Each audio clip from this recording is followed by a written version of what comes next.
Us now to Welcome review back some of to the my headlines channel. of today's newspapers If you are new here, from around the please world. consider These are smashing the Rice subscribe News button analyst and turn on the bell Emmanuel icon. Efene. This way, Good morning, you get Emmanuel. notified Good anytime morning, we bring Yes, Ogbonge let's start the review update with like this one. Nigeria's newspaper. Go ahead of and record. continue watching The this story. video. Tinubu begins team building, considers Gbajabiamila chief of staff.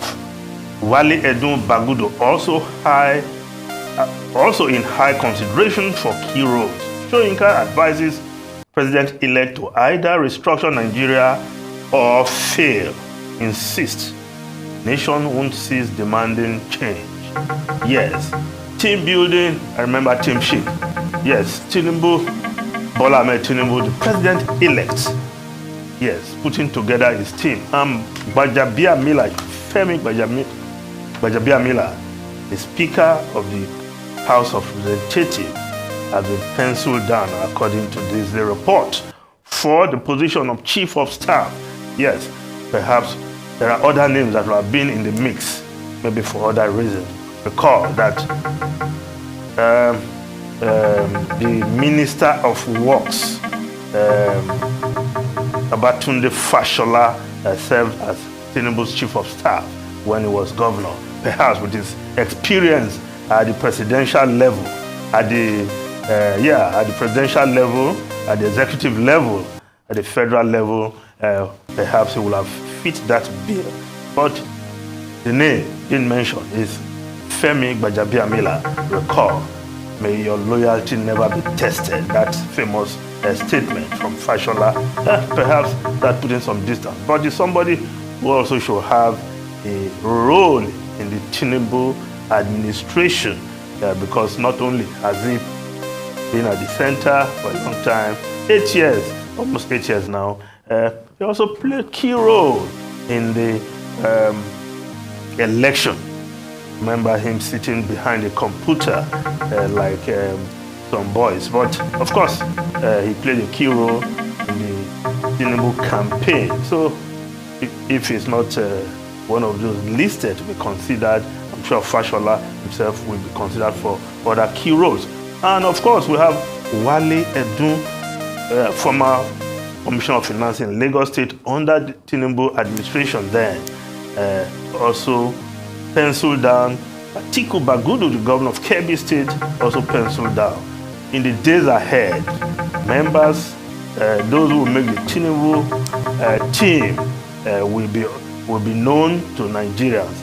Of course, we don't expect any go slow or baba go slow in the picking of ministers this time around, because everybody, including Tinubu, the president-elect, is aware that Nigerians are in a hurry to fix many of the ills and problems in the nation's economy and polity in general.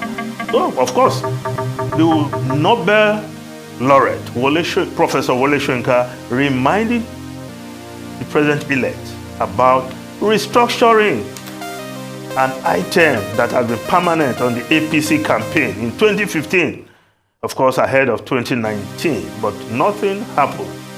Will Bola Ahmed Tinubu be able to do it, or he will just caress and romance the subject as he coasts along as president? Now, let's look at other newspapers.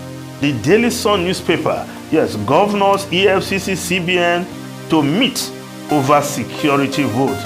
Of course, that meeting is at the instance of the DG of the Nigerian Financial Intelligence Unit, Modibo Haman Tuko, summoned that meeting, and of course, it will include governors of the 36 states of the Federation, EFCC, ICPC, CBN, and the Federal Inland Revenue Service. Of course, the meeting, amongst other issues, will be dealing with issues, ironing out thorny issues surrounding their state security votes towards establishing a better option of management of the fund.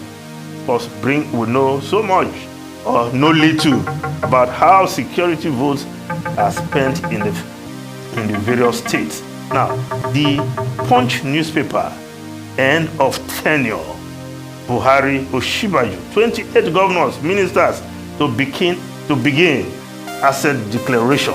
Outgoing public officers, public office holders must declare assets by May 29.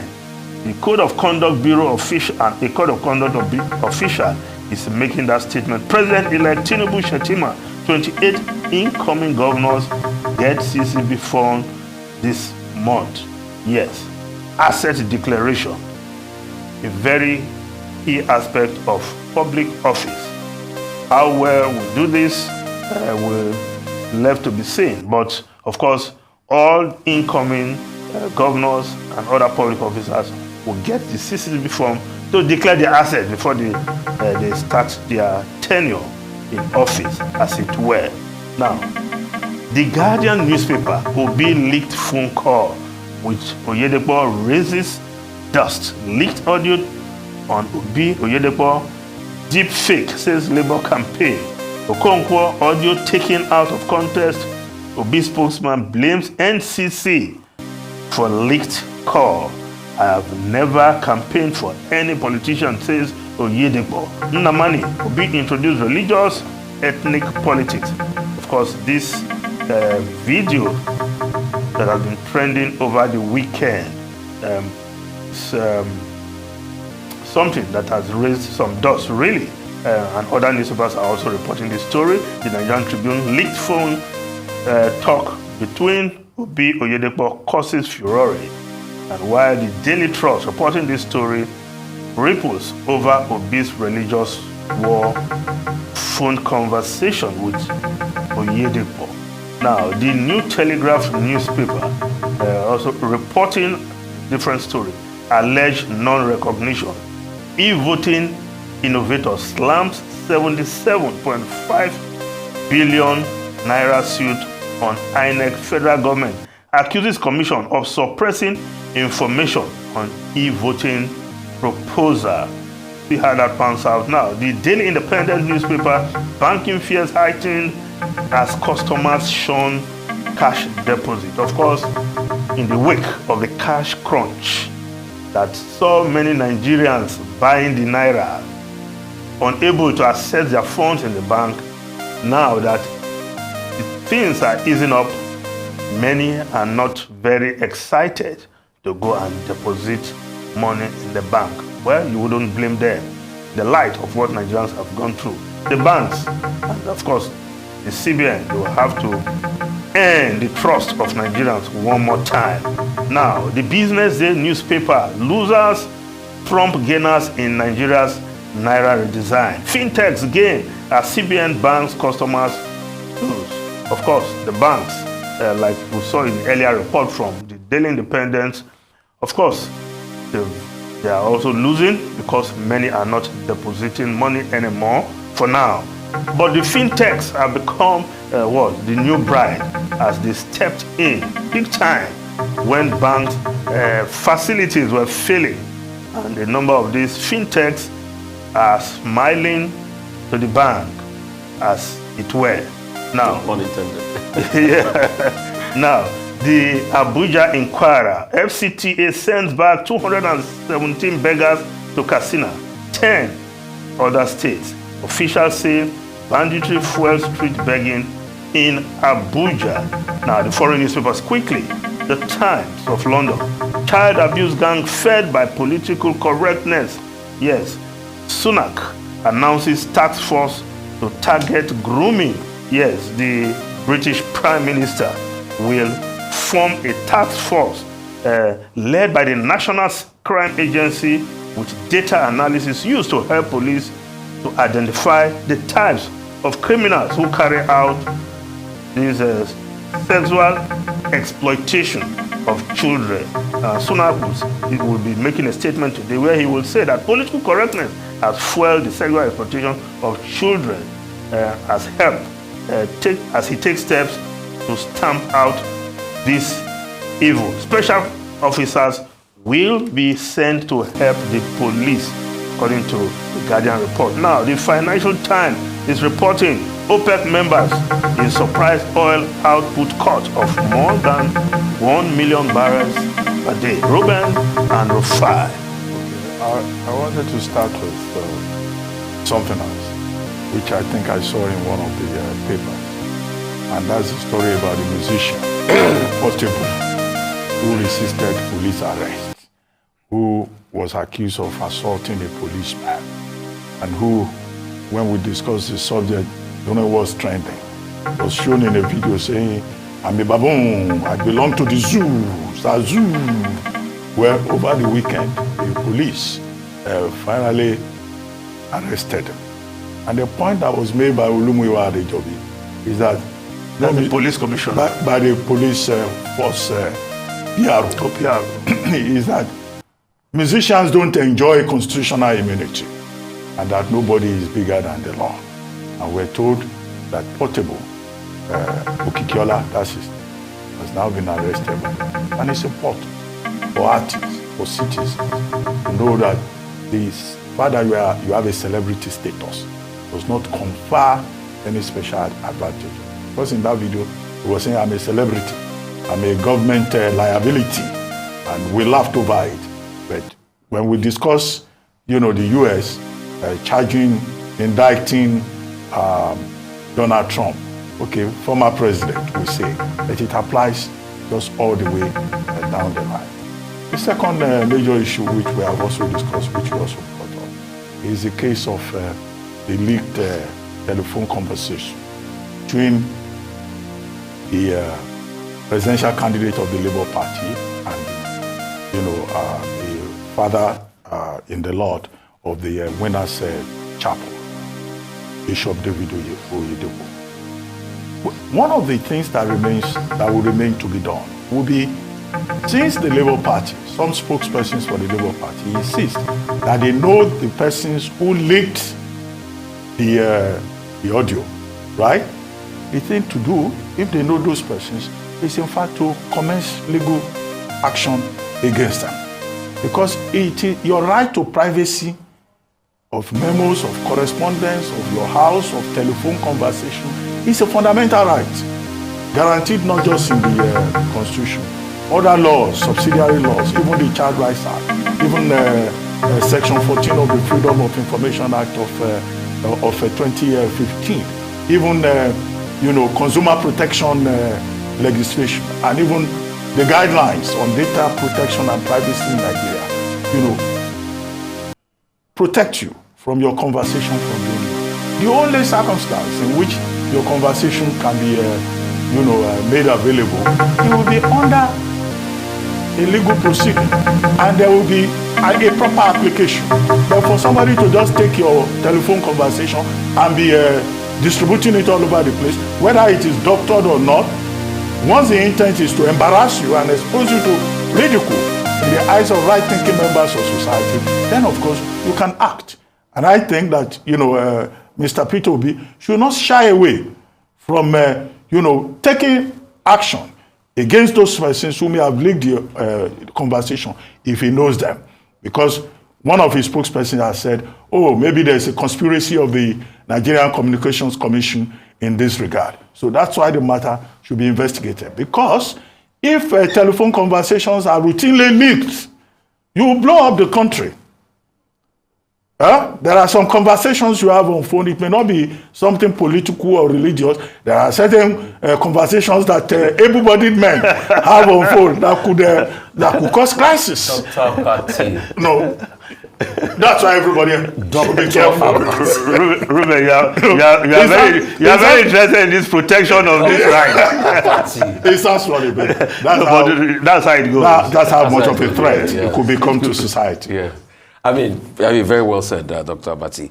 And like I said before concerning this, I think a total forensic examination should be done as regards, the conversation and everything that happened. Like I said before, prior to this time, it's political season. You will have a lot of AI manipulated, doctored materials and all of that. People will cut conversation to suit their purpose. And that's why I said in the forensic examination, there should be a check for voice distortions. People would be able to cut and paste and things like that and all of that, like the allegation the Labour Party made. But the APC is saying otherwise, that, it's a reflection of who the person is, blah, blah, blah, and all of that. But I think to a very large extent, the right to private conversations is enshrined in our Constitution, Section 37. And Obi is actually accusing the APC Yes, of and is accusing the APC. And that's why, at this point in time, we need, more investigators, forensic investigators, to be able to ascertain, and like Dr. Sabati said, probably put a legal, conversation as regards that. Because if people are not nipped in the bud, it will only continue. Yeah. And because there's a reason why it continues, because people say, oh, after the person apologizes and say, oh, let's not blow this out of proportion. But it doesn't stop the fact that the person did do it, and anybody that is in this case. But I don't know the full details of this case, so I cannot comment. And, those claims by the Labour Party will only be asserted when they have an independent forensic, examination report that is released, and they point out all what happened, which can be done by forensic independent experts. Another story I would like to talk about, I'm sorry for doing vainglory, is the fact that Graham Potter, Chelsea coach, has been sacked. I am very happy about that this morning. You're a Chelsea fan? Yes. I have become a long-suffering Chelsea fan as a result. Did you suffer like Arsenal fans over the years? You see, there's a difference between Arsenal fans and Chelsea. Arsenal fans were perennial sufferers. They knew they were going to suffer every year. But how do you explain for a person that is known to finishing top 4, now languishing at 10th on the table, now having Aston Villa beat him 2-0 over the weekend? At Stamford Bridge. At Stamford Bridge. That's the height of humiliation and suffering. So I'm happy that Todd Boehly has finally taken the shame of us Chelsea fans. But it behoves on them to be able to get a new sound coach, because you can't spend over £600 million on players and you are suffering the kind of humiliation. It's a national crisis, honestly. But moving on from that, another story making the grounds on the foreign scene is this Dover incident. Suella Braverman has been trying to defend herself and saying it's not because of the Brexit laws and checks. That's why you have a big backlog in Dover. She's even blamed weather and all of that. But people are saying it's because of those laws. And that's why we keep asking, people, especially Mr. Michael Wilson, that what deal did Rishi Sunak claim he got as regards this Irish backstop deal that they say they have a new deal?